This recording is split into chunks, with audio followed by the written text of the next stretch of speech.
48쪽이죠.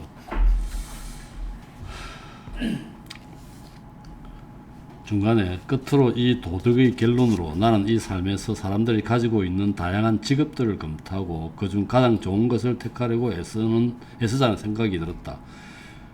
그리고 다른 이들의 직업에 대해서는 아무 말도 하고 싶지 않으며 다만 내가 해온 것을 계속 해나가는 것, 다시 말해 내 이성을 개발하는 것에 내 삶의 전부를 바치고 나 스스로 이 규정한 방법을 따르면서 진리 인식에서 내가 할 수 있을 만큼 앞으로 나아가는 것을 가장 잘할 수 있다고 생각했다. 지 다짐이죠. 이 방법을 사용하기 시작한 이래 나는 극도의 만족을 느꼈으며 사람들이 이 삶에서 이보다 더 달콤하고 이보다 더 순진무구한 것을 누릴 수 있으리라고는 믿지 못할 정도였다. 지가 진리 탐구 방법을 제시하고 그 길로 나가는 것이 자기는 굉장히 행복하다는 얘기죠. 그리고 나에게는 충분히 중요하게 보이지만 다른 사람들은 보통 모르는 몇몇 진리들을 그 방법을 통해 날마다 발견하면서 내가 그것에서 갖게 된 충족감은 나머지 모든 것들이 나를 전혀 건드리지 못할 정도로 내 정신을 가득 채웠다. 그뿐만 아니라 앞의 세 준칙들은 이 세 준칙들이 앞에서 나왔던 게 다시 한번 리마인드하면 43쪽에 첫 번째 도덕 준칙들이 있었잖아요. 자기가 새로운 방법을 하기 전에 잠정적으로 이 방법을 따르겠다 했다는 준칙인데 법과 관습에 복종하고 은총을 베푼 종교를 확고히 견지하며 이런 얘기가 첫 번째였고 두 번째가 45쪽에 한 여섯 번째 줄쯤에 가장 확고하고 가장 결단적인 태도를 취하자는 것이었고 가장 의심스러운 의견이라도 일단 따르기로 결정했을 때는 아주 확실한 경우 못지않게 변함없이 따르자는 것. 세 번째 47쪽이죠. 세 번째 줄에 운보다는 나를 이기려고 세계의 질서보다는 내 욕망들을 바꾸려고 늘 애쓰자는 것이었다. 이거 세 가지겠죠. 다시 돌아와서 49쪽에 내가 나를 계속 지도하려고 가졌던 계획에만 근거한 것이었다. 왜냐하면 신은 우리 각자에게 참된 것을 거짓된 것에서 식별하기 위한 어떤 빛을 주었으므로 이성이죠. 이성을 주었으므로 양식이라고 표현하는 데도 있고 때가 되었을 때 나 자신의 판단을 사용해서 다른 이들의 의견들을 조사하려고 다짐하지 않았다면 나는 단 한순간도 그 의견들로 만족해야 한다고 믿지 않았을 것이기 때문이다. 뭘 그렇게 이렇게 어렵게 쓰고는 그냥 다 믿게 조사해서 다 믿게 됐다고 말하면 될 텐데.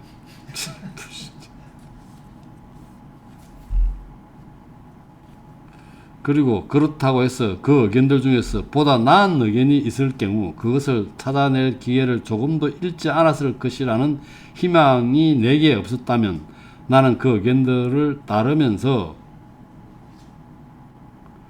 불안을 면치 못했을 것이기 때문이다. 뭘 이렇게 어렵게 써놓고 그냥. 이렇게 번역한 이유가 이게 직역을 한다고 했었잖아 이 사람이. 똑같이 그냥 이렇게 카르트적 글쓰기를 보여주겠다. 그냥 이거 그냥 심플하게 하면 심플하잖아 이거는. 어려운 내용도 아닌데 뭐 어렵게 써놨는데 말을 꼬아놓은 것 같이. 그리고 끝으로 내가 하나의 길을 즉 이것을 통해 그 내 방식이죠.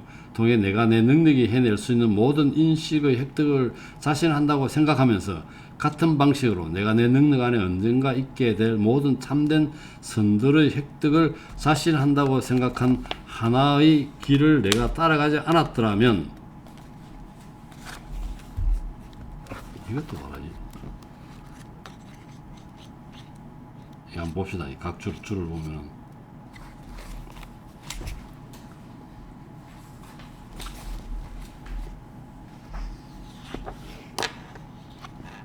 자, 285쪽입니다.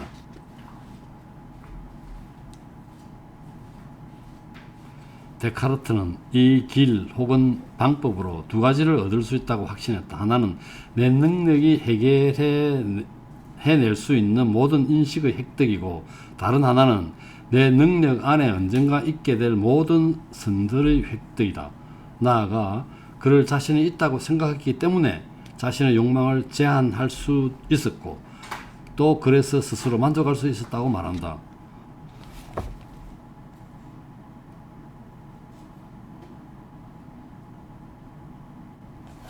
그래서 계속해서 나는 내 욕망들을 제한하지도 만족하지도 못했을 것이기 때문이다. 자신 있다는 얘기지 지금. 두 가지 참된 선들의 획득, 그 다음에 앞에 내 능력이 해낼 수 있는 모든 인식의 획득, 그 다음에 참된 선들의 획득, 이것을 자신했다는 얘기. 그래서 자기 욕망을 제한했다는 얘기죠. 또 의지는 우리 지성이 그 의지에 좋은 것으로 혹은 나쁜 것으로 재현하는 것에 따라서만 어떤 것을 추구하지도 기피하지도 않기 마련이어서 잘 행하기 위해서는 잘 판단하는 것으로 충분하고 또 자당 잘 행하기 위해서도 다시 말해 모든 덕들 그리고 동시에 획득 가능한 다른 모든 선들을 획득하기 위해서도 가장 잘 판단하는 것으로 충분하기 때문이다. 인식을 잘해야 판단을 잘하고 판단을 잘해야 행동을 잘한다는 얘기. 그리고 그렇다는 것을 확신할 때 만족하지 않을 수 없을 것이다. 정신적 만족이겠죠. 소위 말 요새가 아리스토텔레스 말로 하면 행복이다, 행복.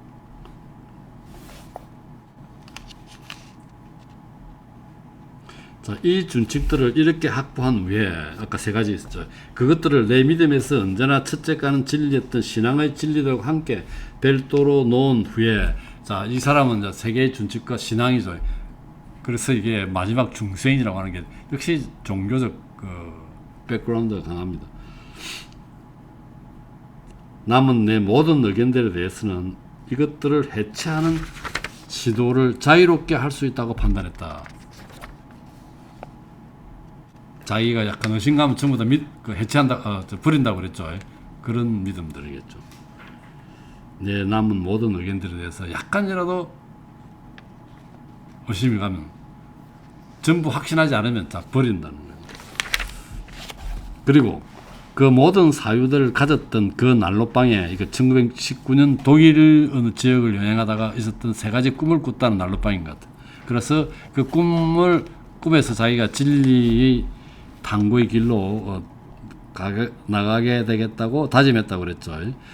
난로방이 더 오래 박혀 있는 것보다는 사람들과 대화함으로써 그 일을 더욱 잘 끝낼 수 있을 것으로 희망했으므로 겨울이 다 가기 전에 다시 여행을 떠났다. 그로부터 9년 동안 1919년에서 28년까지죠. 28년에 네덜란드로 옮깁니다. 이제 사람들을 만나니까 자기 그 철학이 진척이 안 되니까 좀 치끄해가지고 골몰하겠다는 뜻에서 네덜란드로 가게 되죠. 세상에서 상연되는 모든 희극에서 배우이기보다는 오히려 관객이고자 애쓰면서 구경꾼의 입장이라는 얘기죠. 이 세상 여기저기를 떠도는 것 외에는 아무것도 하지 않았다. 그리고 각각의 상황에서 그것을 수상쩍게 할 수 있는 것에 대해, 그리고 우리에게 착각할 계기를 줄 수 있는 것에 대해 특히 반성하면서 이전에 내 정신에 슬그머니 스며들어 있을 모든 오류들을 그동안 내 정신에서 뿌리째 뽑아버렸다. 이렇게 다짐하고 자기 모든 믿음을 완전 확신 안 하면 무조건 안 받겠다고 그랬죠. 그래서 원점으로 돌아갑니다. 그렇다고 해서 내가 의심하기 위해서만 의심하고 늘 우유부단한 모습을 보이는 회의주의자들을 모방한 것은 아니다.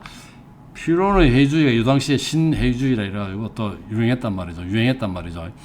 우리가 지난번에 했던 몽테뉴가 여기에 이제 영향을 많이 받았다고 그랬죠. 회의주의 약품. 왜냐하면 그와 반대로 내 모든 의도가 향한 것은 나를 확신시키는, 회의주의 아닙니다. 확신시키는 것에만 바위나 찰흙을 찾아내기 위해 무른 흙이나 모래를 내던지는 것에만 있었기 때문이다. 내가 보기에 그것은 나에게 충분히 잘 이루어졌다. 왜냐하면 내가 조사한 명제들의 오류나 불확실성을 약한 추측들을 통해서가 아니라 명석하고 확실한 추론들을 통해 발견하라고 애쓰면서 내가 그로부터 충분히 확실한 어떤 결론을 언제나 끌어내지 못할 만큼 의심스러운 명제들을 설령 결론이 그 명제가 확실한 어떤 것도 포함하지 않는다는 것, 이것뿐이라 해도 나는 전혀 마주치지 못했기 때문이다.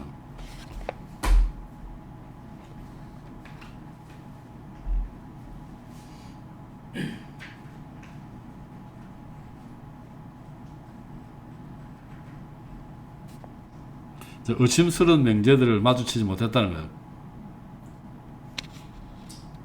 이 문장이 원래 이 사람 문장이 굉장히 복문을 많이 쓰는 것 같아. 데카르트가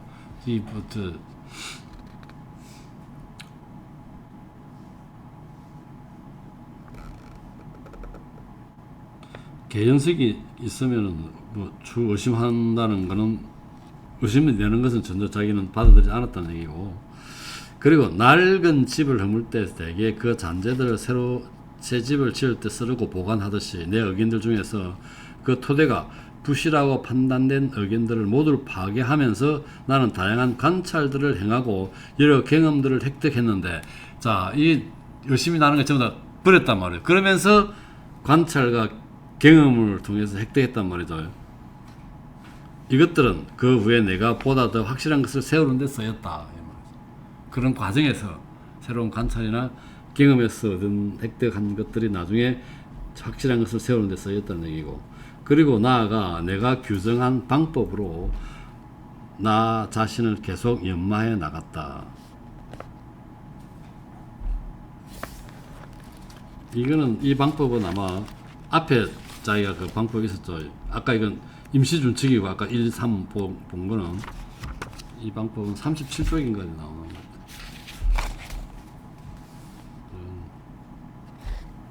37쪽 마지막 줄에 다음 네 가지로 충분할 것으로 믿었다. 첫째, 내가 맹정하게 참이라고 인식하지 않는 어떤 것도 결코 참으로 받아들이지 않는 것.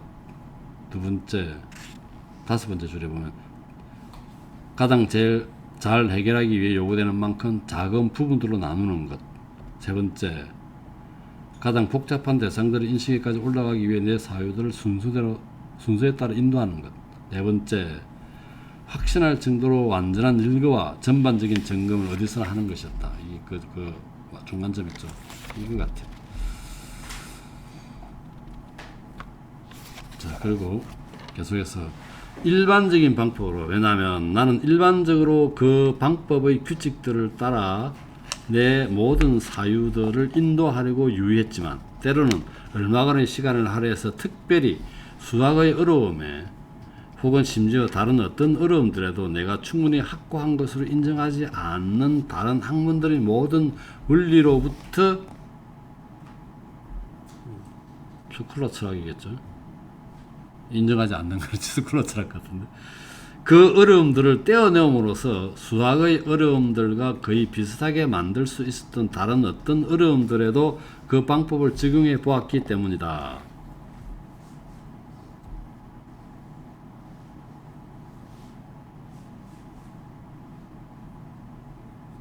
여러분은 이 책에서 설명되는 여러 어려움들에서 내가 그것을 했다는 것을 볼 수 있을 것이다.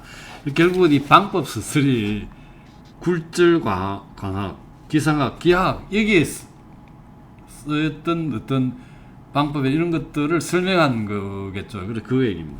이 책에 설명 여러 어려움들에서 내가 그것을 했다는 것을 볼 수 있을 것이다. 이 말이죠. 그래서 겉으로는 달콤하고 순진무구한 삶을 보내는 것 외에는 아무런 일이 없었어. 쾌락을 악덕에서 분리하기에 여념이 없는 자들, 여가를 지루하지 않게 즐기기 위해 품위 있는 모든 오락들로 시간을 보내는 자들과 겉으로는 다를 바 없이 살면서, 지가 그렇게 겉으로는 다를 바 없이 살면서 나는 내 계획을 밀고 나가기를, 그리고 진리의 인식에서 진보하기를 멈추지 않았는데, 아마도 만일 내가 책만 읽고 있거나 식자들, 학자들에게 작자들 얼기만 했다면 그만큼 진보하지는 못했을 것이다. 자기 나름대로 방법을 이용해서 진리를 쌓으려는 노력을 계속 했다는 그런 얘기고,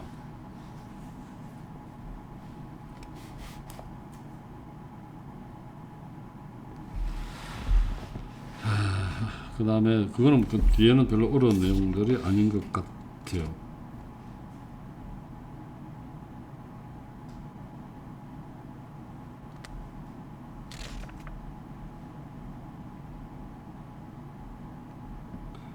그래서 한번 볼까 그럼. 그럼에도 불구하고 그 9년이 1619년에서 1628년 네덜란드로 이주하기까지 내가 학자들 간에 논쟁이 되곤 했던 어려움에 대해 그 어떤 방침도 정하기 전에 또 통속 철학보다 더 확실한 그 어떤 철학의 토대들을 탐구하기 시작하기도 전에 흘러갔다. 통속 철학은 스콜라 철학이에요. 그 다음에 그 라밍인가 뭐 베이컨 이런 사람들이 그런 계획을 품었다고 이제 지금 설명하고 있고요. 여기서 도움을 좀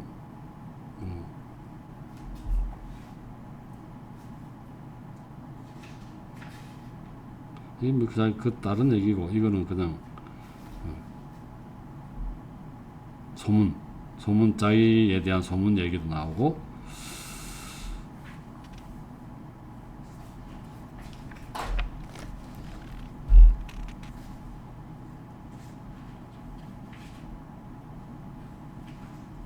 그다음 마지막 줄에 보면 세 번째 줄에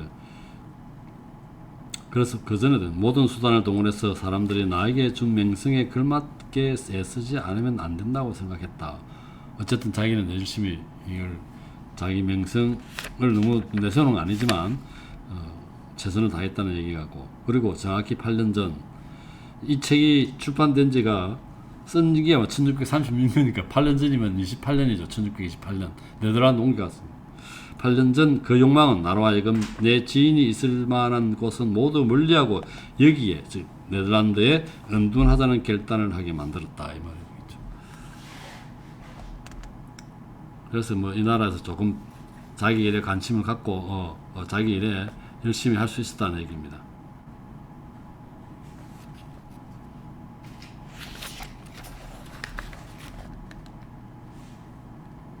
와, 자, 4부 행위상학의 토대들 제일 중요한 부분이거든. 내가 거기서 한 처음 생각들을 여러분에게 이야기해야 할지 나로서는 알 수가 없다. 이제 리럭턴트를 시작합니다.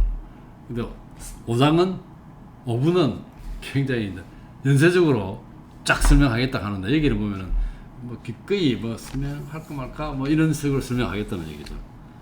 왜냐하면 그것들은 아주 행위상학적이고 아주 조금 평범해서 이게 뭐야 앞뒤 말이 안 맞잖아. 아주 조금 평범해서 이 결국은 이 사람 번역을 이렇게 하면 안 돼.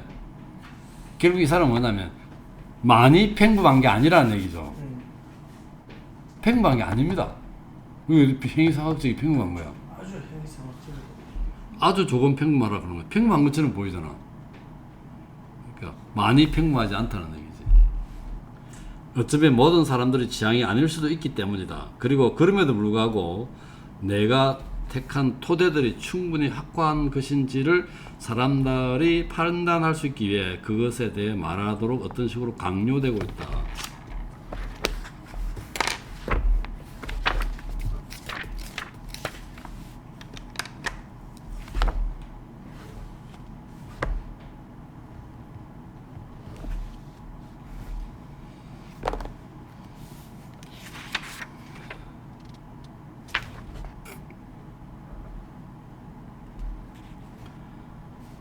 이게 이제 각 줄을 읽어봐야 되나 지금.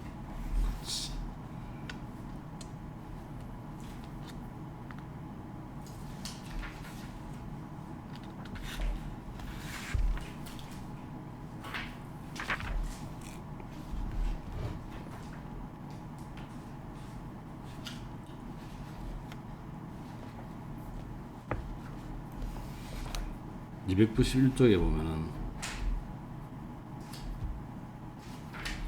197을 한번 볼게요. 291쪽의 첫 줄이죠. 자신이 취한 행위상학적 토대들이 충분히 확고한 것들인지에 대해 사람들의 의견을 들어보겠다는 것이다. 그는 이 책머리에서 신과 인간 영혼의 현존이 자기 행위상학의 토대들이라고 말한 바 있다. 집의 기초는 물렁한 점토가 아니라 견고한 바위 같아야 한다는 데카르트의 확고부동한 토대주의는 행위상학의 탐구 대상인 신과 인간 정신의 현존을 명정하게 증명하고 이로부터 그의 방법이 맹하는 규칙에 따라 순서대로 부착된다. 결국 나는 사유한다. 그러므로 존재한다. 그래놓고 좀 있다면 무조건 인간의 존재가 현존이 전제가 됩니다. 나는 존재한다. 나는 현존한다. 이렇게 시작합니다.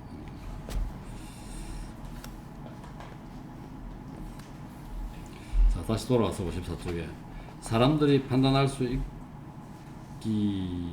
있기 위해 그것에 대해 말하도록 어떤 식으로 강요되고 있다. 나는 오래전부터 풍습들에 대해서는 위에서 말했듯이 사람들은 매우 불확실한 것으로 알고 있는 의견들을 때로는 마치 의심할 수 없는 것이냐 따를 필요가 있음을 알아차리고 있었다. 그러나 그 당시에 나는 오직 진리 탐구에 전념하기를 원했기 때문에 정반대로 해야 한다고 또 내가 최소한의 의심을 상상할 수 있는 것은 모두 절대적으로 거짓으로 던져버려야 한다고 생각했는데, 자, 여기까지 한번 봅시다.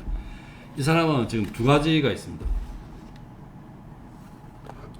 이게 지금 풍습과 진리 탐구죠.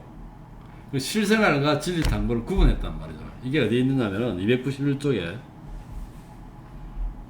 밑에서 한 10번째 줄쯤에 291쪽에 각주 198이죠. 데카르트는 두 가지를 구분한다. 하나는 풍습 혹은 실천, 실생활이죠. 풍습에 대해서는 라틴어판에서는 실생활과 관련된 한에서는 뭐 이렇게 설명하는데 영역이고, 다른 하나는 진리 탐구 혹은 이론, 가로 열고 사유의 영역입니다. 그렇게 풍습, 진리 탐구, 그다음 실천과 이론, 그다음 실생활과 사유의 영역이라는 거죠. 이 두 개를 구분합니다. 그래서 풍습에 대해서는 굉장히 간대하죠. 지도 아까 임시 도덕에서 보면 따라야 된다고 그랬지만, 그러나 진리 탐구에 있어서는 아니라는 거죠. 그래서 임시 도덕에서도 따랐지만 여기서는 아니라는 거죠. 실생활에서 따르지만 진리 탐구에서 아니랍니다. 자, 이는 그런 후에 전적으로 의심할 수 없는 어떤 것이 전혀 내 믿음에 남아있지 않는지 보기 위함이었다. 자, 그래서 위에 보면 최소한의 의심을 상상할 수 있는 것은 모두 절대적인 으로 거짓으로 던지라고 그랬죠. 그래놓고 내 안에 그렇게 던진 후에 다시 또 확인합니다. 전적으로 의심할 수 없는 어떤 것이 내 믿음에 남아있는지 확인합니다. 다시 확인합니다. 그래서 우리 감각들이 가끔 우리를 속이기 때문에 나는 그것들이 우리에게 상상하게 하는 그대로 존재하는 것은 아무것도 없다고 가정하고자 했다.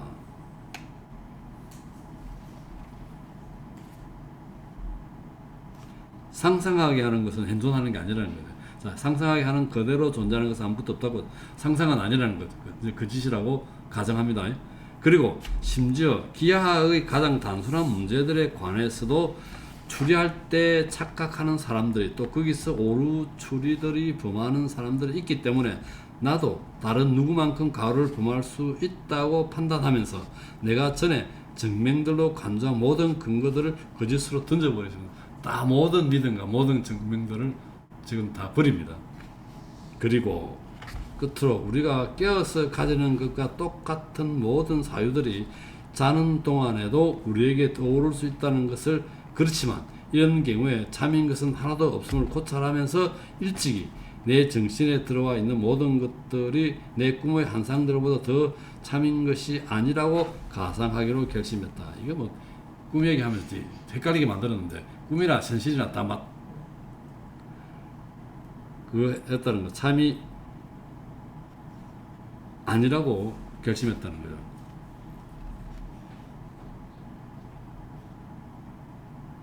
그렇게 예를 들은 거예요. 꿈에 있는 건 참 아니잖아.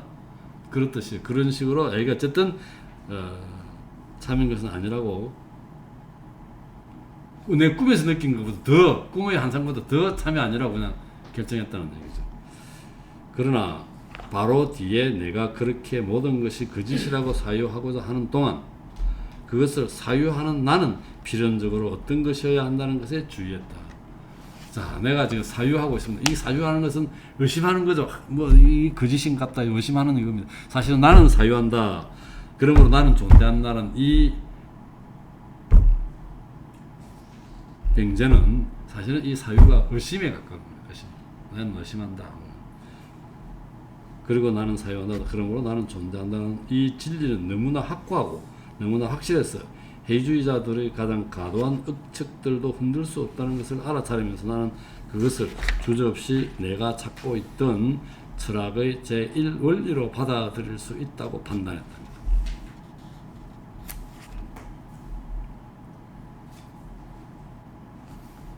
고기토 맹제라고 합니다. 고기토 에르고숨. 자, 이래놓고 봅니다. 자, 1단계가 이거예요. 나는 사유한다. 그러므로 나는 존재한다. 이래놓고 그 다음에 두 번째 줄에 나는 내가 무엇이었는지를 주의 있게 조사했고 그 다음에 이 두 개가 있습니다. 두 줄인데 조사했고 그 다음은 뭐냐면은 밑에서 다섯 번째 줄에 확실하게 따라 나온다는 것을 보았고 이 두 개입니다. 조사했고 보았다는 거다. 조사했고 뭐냐 내가 무엇인지를 주의 있게 조사했고 또 계속 문장이 굉장히 길어집니다.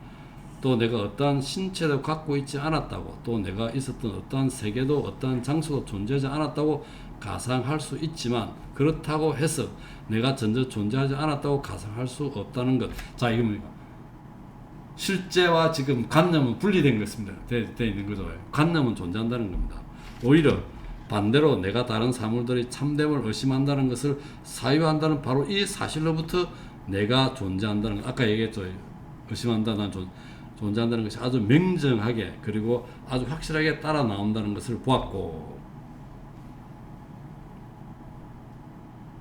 이에 반해 내가 일찍이 상상해온 나머지 모든 것들이 참이라 해도 내가 오직 사유하기를 멈추기만 한다면 자, 내가 존재한다는 것을 믿게 할 아무런 근거도 나에게 없다는 것을 봤다.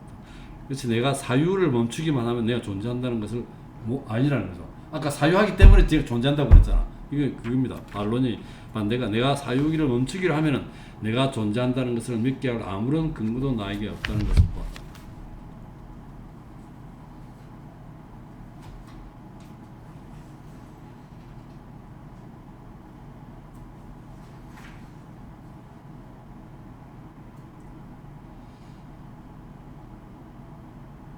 자, 그래서 1호부터 내가 인식한 것은 나는 하나의 실체, 그 본질 혹은 본성 전체가 사유한다는 것에 있고, 본성이 사유한다는 것에 있고, 존재하기 위해 어떠한 장소도 필요 없고, 사유한다.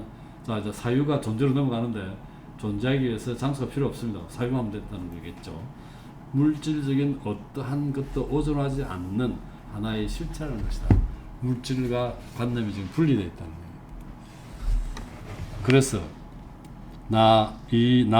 다시 말해 나를 나로 만들어주는 영혼은 물체와 전적으로 구별된다는 것. 심지어 영혼은 물체보다 인식하기 더 쉽다는 것. 그리고 물체가 아예 없다고 해도 영혼은 여전히 그것인 것 그대로 존재하기를 그만두지 않으리라는 것이다.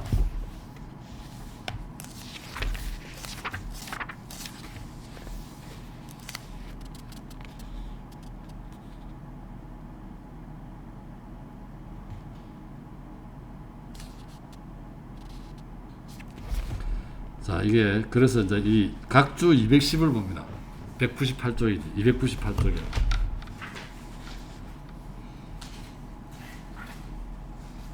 앞에서 나왔죠. 밑에서 세 번째 줄에 내가 사유하기를 멈추면 존재하는 것도 멈춘다. 이건 아까 앞에서 나온 얘기인데 따라서 나는 물체와 독립적인 오직 사유하는 실체라는 사실로부터 첫째는 지금의 나는 오직 사유하는 것 영혼이라는 것이다. 나는 영혼입니다. 영혼과 물체가 분리되어 있다는 것. 불체로 나를 나이게끔 해주는 영혼은 연장된 것, 곧 물체와 본질적으로 다르고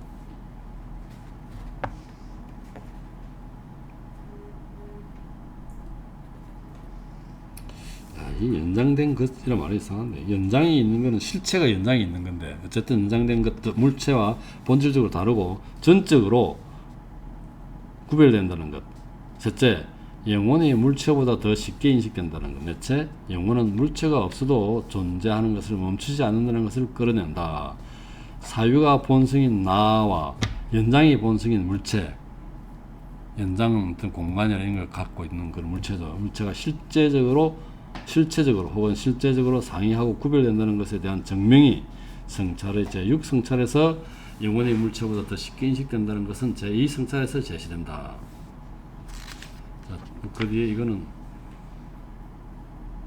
안 봐도 되겠어요. 스콜라 전통에 따라서 사물을 세 가지 방식으로 구별한다고 그랬는데 한번 볼까요? 데카르트는 스콜라 전통에 따라 사물들을 세 가지 방식으로 구별한다. 실체와 실체 간의 구별인 실제적 혹은 실체적 구별, 실체와 양태 또는 양태와 양태 간의 구별인 양태적 실체와 그 본성 간의 구별인 이성적 혹은 개념적 구별이 그것이다. 또 그가 영혼이 물체보다 더 쉽게 인식된다는 것을 맹식으로 강조한 것은 상식론자나 감각론자 그리고 유물론자나 무신론자들의 주장을 반박하기 위함이었고, 이 상식에 반하는 주장을 담고 있는 성찰을 제대로 이해하기 위해서는 감각의 굴레에서 벗어나야 한다고 강조했는 것입니다. 자, 그래놓고 157쪽으로 옵니다. 자, 이게 이제 아까 나는 결심한다, 사유한다, 그러므로 나는 존재한다. 여기에서 지금 얘기가 계속 이렇게 나왔죠. 나오고, 그런 후에, 그리고 이게 뭐냐면은 물체와 영혼이 구별된다는 것. 그 다음에, 이 사유도 사유죠. 관념이 역시 실제와 구별된다는 거고, 존재하기 위해서는 어떤 장소도 필요 없다는 거죠. 물체가 연장이 필요하고 공간이 필요한데 그게 필요 없다고 했고, 자, 그런 후에 나는 한 맹제가 참되고 확실하게 하기 위해 요구되는 것이 무엇인지를 일반적으로 고찰했다. 왜냐하면 방금 참되고 확실하다고 알고 있는 맹제 하나를 발견했으므로 어심한다, 나는 사유한다, 고로 존재한다 발견했으므로 나는 또한 그 확실성이 무엇에 있는지도 알고 있어야 한다고 생각했기 때문이다. 그리고 나는 사유한다, 그러므로 나는 존재한다는 이것에서 내가 진리를 말하고 있다는 것을 나에게 확신시키는 것은 사유하기 위해서는 존재해야 한다는 것을 내가 아주 명석하게 보고 있다는 외에 전혀 없다는 것을 알아차리고는 우리가 매우 명석하고 매우 판명하게 인식하는 것은 모두 참이라는 것을 일반적 규칙으로 삼을 수 있다. 이 앞에서 제일 처음에 나왔던 거예요. 명석하고 명정한 것은 모두 참이라는 거죠. 그러나 우리가 판명하게 인식하는 것들이 어떠한 것인지를 제대로 알아차리는 데는 약간의 어려움이 있다고 이야기합니다. 자, 이제 신의 이야기로 넘어갑니다. 내가 길지. 이래서 이 사람은 중세의 개념을 벗어나지 못했다는 얘기지. 근대 보면 인간 위주로 운영가야 되는데 지금 마지막 발을 양다리 다 걸치고 있는 거죠. 신의 개념을 지금 도입합니다.